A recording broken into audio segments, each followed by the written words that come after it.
All, ఇవాళ మా ట్రిప్లో లాస్ట్ మేము చూసిన టెంపుల్ చూపించేస్తున్నాను అనమాట. ఇది వచ్చేసి ఓంకారేశ్వర్. ఇక్కడ 2 జ్యోతిర్లింగాలు ఉన్నాయి, మమ్ముల్లేశ్వర్ జ్యోతిర్లింగం, ఓంకారేశ్వర్ జ్యోతిర్లింగం. రెండింటిని కలిపి ఒక జ్యోతిర్లింగంగా పూజిస్తారనమాట.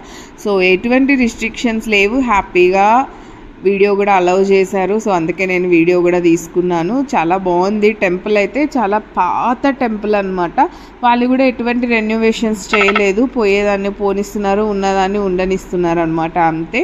సో అందుకే యాజ్ ఇట్ ఈజ్గా మనం పాత టెంపుల్ని చూసిన ఫీల్ అయితే మనకు వస్తుంది.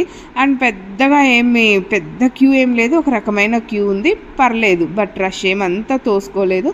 సో హ్యాపీగానే చూసేసి రావచ్చు. అండ్ ఇక్కడి నుంచి కూడా మళ్ళీ కొద్దిగా ముందు నుంచి కూడా మనం మళ్ళీ అక్కడ నిలబడి కూడా చూడొచ్చు. కొంచెం పర్లేదు, కొంచెం ఈజీగానే అయిపోయింది అనిపించింది మాకు. ఇక్కడి నుంచి మళ్ళీ ఎదురుగా కనిపిస్తుంది అనమాట మనకి. సో ఇలా కూడా కొంతమంది నిలబడి చూస్తూ ఉన్నారు, బట్ ఏమంతా క్లారిటీగా కనిపించదులేండి. అది అయిపోయిన తర్వాత మెయిన్ ఓంకారేశ్వర్ జ్యోతిర్లింగం. దీనికి వచ్చేసి నర్మదా నది దగ్గర ఒడ్డున ఉందన్నమాట ఇది. ఆ ఒడ్డు మీద మనకి పెద్ద బ్రిడ్జి కట్టినారనమాట. చాలా పెద్దగా ఉంది బ్రిడ్జిలో మీద నడవడమే చాలా ఎక్కువ ఉందన్నమాట. అండ్ క్యూ ఇక్కడ ఉంది. అసలు మార్నింగ్ పోయి నిలబడితే ఎప్పుడో ఈవినింగ్ వరకు అయిపోలేదు మాకు. ఆ మొత్తం కంపార్ట్మెంట్స్ అక్కడ కనిపిస్తున్నాయి కదా, బిల్డింగ్, ఇదంతా తిప్పి తిప్పి తిప్పి తిప్పి తీసుకుపోయినారనమాట.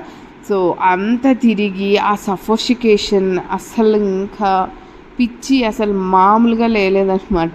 మధ్యలో అసలు బయటికి వచ్చే ఛాన్స్ ఉండింటే వచ్చేవాళ్ళమే. ఇక్కడ కూడా పుష్కర స్నానాలు లాగా అట్లా నది ఒడ్డున స్నానాలు చేసి అవన్నీ కూడా చేస్తున్నారు. ఓడలు వెళ్తున్నాయి, ఇవన్నీ వెళ్తున్నాయి. మేమైతే వెళ్ళలేదులేండి, మేము డైరెక్ట్ దర్శనం చేసుకొని వచ్చేసరికి మా పని అయిపోయింది. యాక్చువల్గా చాలా ఓల్డ్ టెంపుల్ ఇది కూడా. సో లోపల మనకి చాలామంది దేవుళ్ళు కూడా ఉన్నారు. మెయిన్ గుడిలో అయితే అసలు సెల్లాలో లేదు, బయట ఇలా వేరే వేరే దేవుళ్ళు అయితే చూడొచ్చు మనం. అండ్ ఓల్డ్ టెంపుల్, బట్ ఇక్కడ ఏంటంటే అంతా రాతి కట్టడమే. అసలు చాలా బాగా చేశారు, వర్క్ అయితే చాలా బాగుంది. అండ్ ప్రతిదీ చిన్న చిన్న డిజైన్స్ కూడా రాయితోనే చిన్నగా చెక్కి చాలా బాగా చేశారు. పురాతన గుళ్ళే పురాతన గుళ్ళు. ఇప్పుడు కట్టిన గుళ్ళ కంటే పాతకాలం గుళ్ళల్లోనే మనకు ఆ కళ అవన్నీ బాగా అనిపిస్తాయి.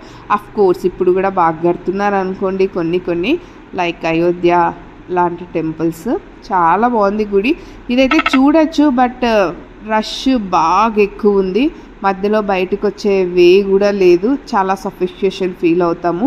సో చిన్నపిల్లలు, ముసలి వాళ్ళు, ఏదన్నా డిసీజెస్ ఉన్న వాళ్ళు, ఆకలికి తట్టుకోలేని వాళ్ళు, ఇలాంటి వాళ్ళు కూడా అసలు ఆ గుడికి వెళ్ళకపోవడమే బెటర్. రష్ తక్కువ ఎప్పుడు ఉంటుందో అప్పుడు తెలుసుకొని పోతే చాలా బాగుంటుంది అనమాట. లింగం చూడండి గాలిలో వేలాడుతుంది. సో అలా అది లింగం కాదు, అది వచ్చేసి బెల్ అనమాట. అంత పెద్ద బెల్ పెట్టారు అక్కడ.